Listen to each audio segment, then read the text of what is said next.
Is Valorant the next big esports game? Let's discuss it.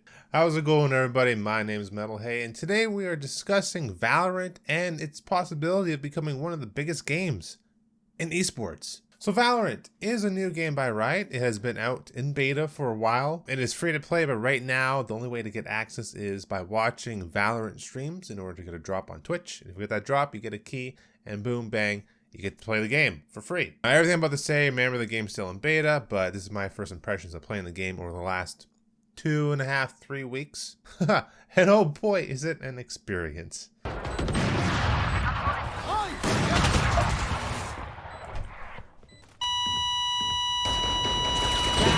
So Valorant was created to be a competitor to Counter-Strike, because Counter-Strike has been around for, such a long time, and it's been Valve's baby for a very long time, and they've had no competition kind of in that genre of game. Until now. Cue in Valorant. Right off the bat, if you guys do enjoy Counter-Strike, or even Overwatch, you might actually enjoy this game. When I first heard about Valorant, I was actually really excited because I knew who was behind it, Riot. They do a lot of good games, esports kind of driven games, and they know what they're doing. When I got the game though, I was kind of disappointed that it was kind of a copy and paste clone of Counter-Strike with some tweaks and stuff, okay?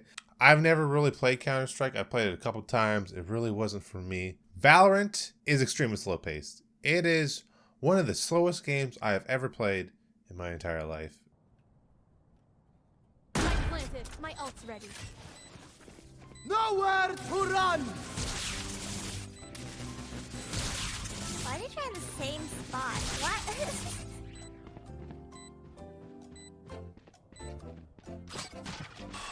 Last player standing.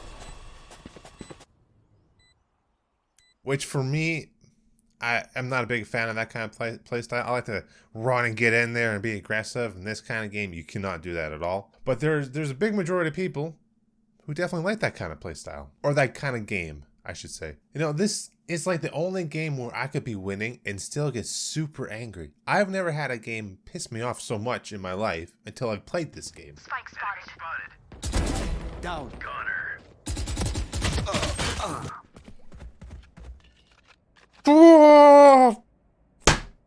But then again, I never played a lot of Counter-Strike. So if you've never played Counter-Strike and you're coming to this game, you're gonna get frustrated and you're gonna be wondering, why can I not kill anybody? Why are my shots not landing? There's a reason for that. So in this game, they put a big emphasis on one taps, double taps, and not just spray and pray.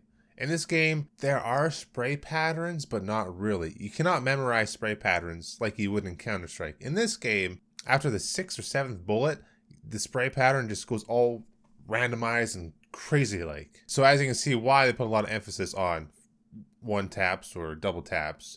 So if you're aiming for the head and you miss, you're pretty much dead.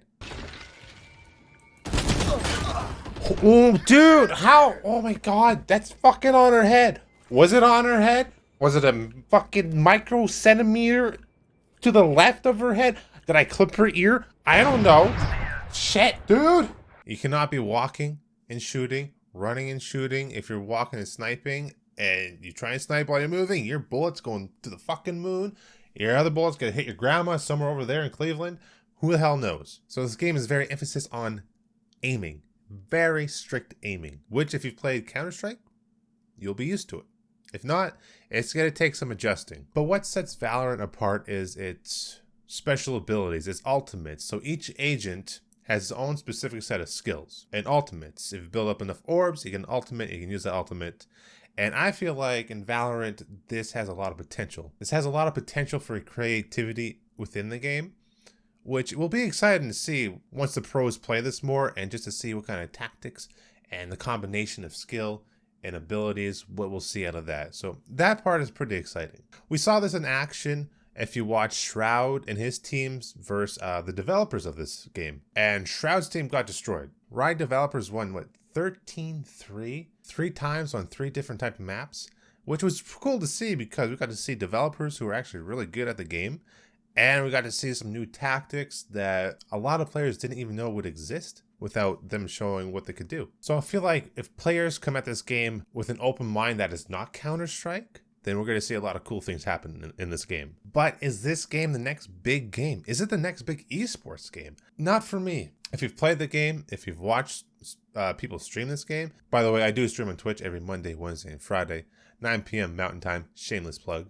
But if you have played this game and you have watched people stream this game, then you know how slow and boring this game is to watch, man. The matches in this game feel way too long. It's the first of 13, best of 25, and the game is so slow and the matches are so long. There feels like there's a lot of room for error, and there's like a lot of downtime, which doesn't really bring that much excitement to the game itself. I feel like if they cut the matches in half, maybe shorten the matches to like best of 7, I think it would really make the game feel more fast-paced, because every match is going to matter. Best of 13, it just feels so long. I feel like the map design in this game is very just bland, especially the graphics. The graphics feel like a mobile game, but that's whatever, right? It's not all about the graphics. But the maps in this game just feel very boring and bland, and there's not a lot of personality behind the maps. It just feels very outdated, I guess, for 2020. Maybe that's what they're going for. If it was, and they nailed it, but to me it just feels very bland, and the maps are boring. Combined with the slow pacedness of the game, it's hard to watch. I mean, to play it, it's enjoyable to play with friends. He has this. Never mind. The community I found to be toxic, like regular, online game pretty toxic. But it's not one of those games where I can see myself sitting down to watch somebody play or to watch teams play for a prize pool or esports. It just doesn't draw me in. It does feel very rewarding to get kills. The sounds when you hit like a headshot or you get like 3 or 4 kills in a row, goes da da da da. You're like, oh yeah, I like that feeling. It feels really good. Neat shit! Yeah! But winning in this game doesn't feel very rewarding at all. Because you're playing these long matches, these long ass rounds, and once you win, you're just like, wow, that was all right, I guess. I don't know. It just doesn't feel very rewarding. Then again, it's still in beta. They could change some things. So do I think Valorant is going to be the next big game or the next big esports game? Honestly, I don't think it will be. Not for me anyways. It's way too slow for my liking. But hey, maybe you like it. What do you guys think of Valorant? Have you played it? Do you enjoy playing it? What are your thoughts on the viewing experience? Anyways, guys, that was my rant on Valorant. If you enjoyed this content, be sure to leave a like. I do stream on Twitch every Monday, Wednesday, and Friday, 9 p.m. Mountain Time. So come on over, hanging out. We like to have a lot of fun over there. If you're not already, hit that subscribe button. And as always, I'll see you beautiful people in the next video. Peace out.